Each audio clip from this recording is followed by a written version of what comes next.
many congratulations to Santosh Shivan. Santosh Shivan, you brought proud to the Indian cinema and the Indian cinematographers. We are all very proud of you. And you took Indian cinematographers into another stage. Thank you very much for that. Santhosh ശിവനെ എനിക്ക് വളരെ വർഷങ്ങളായിട്ട് അറിയാം. ഞാൻ ദൂരദർശനിൽ work ചെയ്യുമ്പോൾ തന്നെ ഒരു Indian tourism കവറേജിൽ വെച്ചാണ് ഞങ്ങൾ കണ്ടുമുട്ടുന്നു. അത് കഴിഞ്ഞിട്ട് പെരുന്തച്ചൻ മുതൽ പെരുന്തച്ചൻ, ഇരുവർ, ദളപതി, ദിൽസേ, ഇങ്ങനെ ഓരോരോ പടങ്ങളിലും യോദ്ധാവ്, മെനി ഫിലിംസ്. ഒരു ഫിലിമേ പറയാൻ പറ്റില്ല, കാരണം many films. Is should with is merit. ഓരോരോ ഫിലിമിൽ വരുമ്പോൾ അതിൻ്റെ അപ്രോച്ച് പുള്ളിയുടെ ഭയങ്കര ബ്രില്യൻ്റ് ആയിരുന്നു.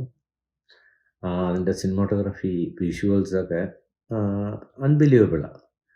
അതെന്താ എങ്ങനെ എല്ലാം we all cinematographers to talk how is creating the and ഈ ടെക്സ് എന്താ പറയുക, അതിൻ്റെ പെയിൻ എടുക്കുകയാണ്. ഈ took a lot of pain to achieve the visuals. So with this simple lighting or simple movement, you will create something very creative. അത് ഏത് film കണ്ടാലും, അശോക കണ്ടപ്പോൾ ആണ് തോന്നി. ടെററിസ്റ്റ് പുള്ളി ഡയറക്റ്റ് ചെയ്ത പടത്തിലും അത് തോന്നി. ലോ ബഡ്ജറ്റ് ഫിലിമായിരുന്നു, ബട്ട് ബ്രില്യൻ്റ് ആണ്. Film is brilliant and the visuals also brilliant. ഈ ഗോസ് വിത്ത് എ സബ്ജക്റ്റ്. ഒരിക്കലും സന്തോഷ് ശിവൻ പടങ്ങളിൽ സിനിമാറ്റോഗ്രാഫി സക്സസ് ആയിട്ടും സ്റ്റോറി ഫെയിലിയറായിട്ടും കാണാൻ പറ്റില്ല. ഈ ഗോസ് വിത്ത് എ സ്റ്റോറി. അങ്ങനെ സന്തോഷ് ശിവൻ നമ്മളെ ഇപ്പം വേറെ എല്ലാവരെയും വേറൊരു സ്റ്റേജിൽ എത്തിച്ച് കാണിക്കുകയാണ്.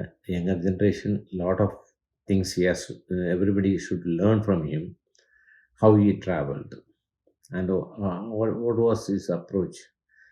അതിന് മേളിൽ ഒരു ക്യാരക്ടർ ഉണ്ടല്ലോ, how to behave with the people. അത് ലൈറ്റിംഗ് അസിസ്റ്റൻസ് ആണെങ്കിലും ശരി, സിനിമാറ്റോഗ്രാഫർ ആണെങ്കിലും ഡയറക്ടർ, ആർട്ടിസ്റ്റ് ഈക്വൽ ട്രീറ്റ്മെൻറ്റ് ചെയ്യുന്ന ഒരു സിനിമാറ്റോഗ്രാഫർ. അതാണ് പുള്ളിയുടെ വളരെ പ്ലസ് പോയിന്റ്. ഇത്ര എനിക്ക് നാഷണൽ അവാർഡ് കിട്ടിയിട്ടുണ്ട്, ഇൻ്റർനാഷണൽ കിട്ടിയിട്ടുണ്ട്, AACയുടെ അഫിലിയേഷൻ സർട്ടിഫിക്കറ്റ്, ഹോണേഴ്സ് സർട്ടിഫിക്കറ്റ് ഉണ്ട്. അതൊന്നും മാറ്റർ അല്ല പുള്ളിക്ക്. He is on the set as a cinematographer. Great. All the best Santosh Shivan.